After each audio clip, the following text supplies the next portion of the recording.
The rest of the world, not just the Middle East, but the rest of the world is a culture of shame and honor. We're a culture of guilt and innocence. There's a shame and honor. Adam and Eve were ashamed, so they realized they were naked. They put clothes on. Because they were ashamed, they hid from God. Because you hide, and then because they were hiding, they were alone. When God came looking for them, read the story again and look for this. It's right in the text. They were afraid.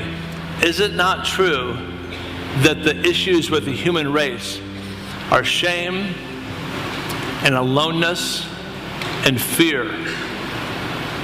And Jesus came to restore honor instead of shame, to bring communion with God and others instead of aloneness, and to bring love instead of fear. That's why Jesus came. He came to restore honor to a shamed human race. I actually think the day we live in today, this postmodern, post-Christian culture is ripe for the gospel. I think partially it's ripe for the gospel because Jesus said in John chapter 4, the harvest is ripe.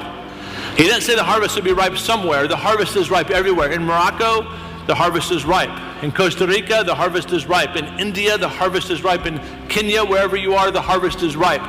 It's ripe everywhere. The harvest is ripe. All we need is laborers.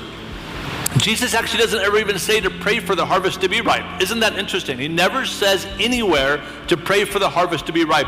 The harvest is ripe. You pray for laborers to go pick the fruit. It's all you need. So I say, praise the Lord for the state of our country. Honestly, I know that sounds radical, but God has prepared this nation for these days for you right now to go out and pick fruit. The fruit is very, very ripe.